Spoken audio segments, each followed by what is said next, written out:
साईं मेरा साईं तेरा साईं सबका प्यारा, भव सागर से सबको साईं तारणहारा। साईं बाबा साईं बाबा साईं बाबा जय साईं बाबा।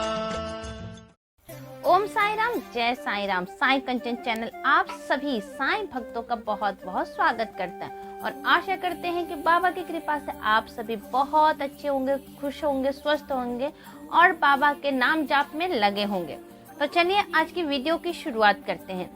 आपके घर से बीमारी जाने का नाम नहीं ले रही है। जब देखो घर में कोई ना कोई बीमारी रह रहा है, बीमारी में आपके पैसे चले जा रहे हैं और आप बाबा से रिक्वेस्ट कर रहे हैं, बाबा से विनती कर रहे हैं और बाबा के सामने 9 दिए, 9 कष्ट निवारण मंत्र कर लिए, फिर भी आपकी प्रार्थना स्वीकार नहीं हो रही है।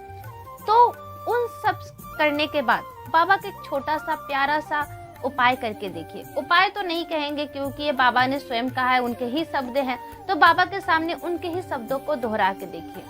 स्वयं बाबा ने इस साइंस चरित्र में 11वें अध्याय में बाबा ने क्या कहा है, मैं आपको बताती हूँ। बाबा ने कहा है कि जो भी इस 11वां अध्याय का अध्ययन करता है वो रुद्र अभिषेक के बराबर का ही है ना, उसको फल मिलता है। जो 11 बार रुद्र अभिषेक, जो शिव जी की जो रुद्र अभिषेक होती है, आप 11 टाइम करवाते हैं, उसका एक बार सिर्फ साइंस सच्चरित का ये 11वां अध्याय पढ़ते हैं तो आपको उतना ही फल मिलता है।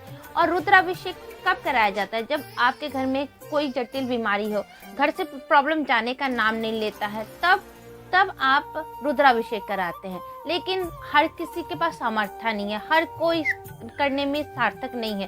तो बाबा तो हमारे सीधे और सिंपल थे। तो बाबा ने ये बोला है इस अध्याय में कि जो भी शख्स भक्ति और श्रद्धा के साथ ये 11वां अध्याय करेगा उसको 11 टाइम रुद्र अभिषेक करने का फल मिलेगा और उसकी समस्या तुरंत दूर हो जाएगी। और इस अध्याय में क्या है कि बाबा ने हर तत्व के ऊपर कैसे उनका नियंत्रण था, वो कैसे हर पावर को अपने अंदर समेट के रखते थे और उनकी सत्ता इस ब्रह्मांड पर चलती है। इस अध्याय में यही कहा गया। और बाबा ने देखो इसमें क्या कहा है कि जब आप इस अध्याय 11वां अध्याय पढ़ेंगे, साइंस चरित्र का 11वां अध्याय, तो उसमें बाबा ने कहा है कि बाबा शीघ्र ही परिस्थिति को जान गए और उसको तुरंत ही बाबा को जो भी इस अध्याय को पढ़ता है उसकी समस्त जो भी समस्या है बाबा स्वयं दूर करते हैं। उसके दुख को शीघ्र ही छुटकारा हो जाता है। केवल इतना ही नहीं, उसे सदैव श्री साईं चरणों का स्मरण बना रहेगा और उसके आपातकाल में ईश्वर दर्शन की प्राप्त हो जाएगी। मतलब अल्प काल में, थोड़े ही समय में अगर आप श्री साईं चरित्र का ये 11वां अध्याय पढ़ते हैं, आपको कुछ ही समय में बाबा की भक्ति, स्वयं बाबा ने यहाँ पे कहा है, आप जब पढ़िएगा तो इसमें आपको खुद मिलेगा कि बाबा के शब्द क्या है और बाबा ने हमें कैसे बताया कि हमें क्या करना चाहिए।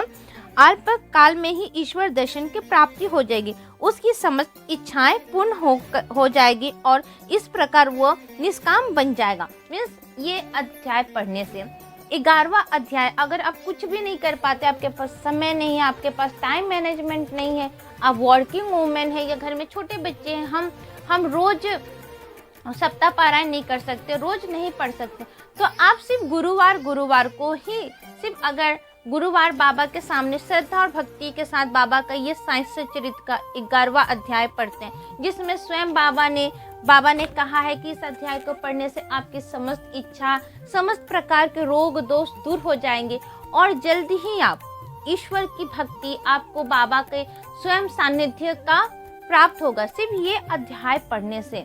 बस इसको करना क्या है कि आप कोशिश करिए कि आप ब्रह्म मुहूर्त में इसको करिए।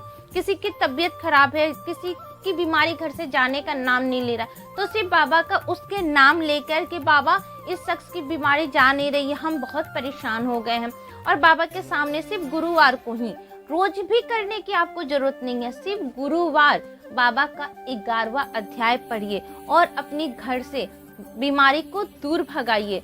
और बाबा ने इसमें क्या कहा है कि आप सिर्फ 11वां अध्याय भी पढ़ते हैं बाबा के सामने बैठ के, गुरुवार के दिन बाबा के सामने 2 दीपक अगरबत्ती जला के, तो बाबा से आप जल्दी कनेक्ट भी हो जाइएगा। बाबा का सानिध्य, बाबा से आपका जो दिल से जो कनेक्शन होता है ना वो हो जाएगा।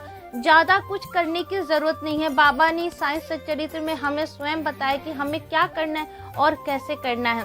अगर आपके भी लाइफ में ऐसे ही घर में प्रॉब्लम चल रही है, टेंशन चल रही है, कोई भी अगर आपके घर में चीज़ें हो रही हैं, तो आप एक बार बाबा की कही हुई बात को बाबा के सामने कह के देखिए।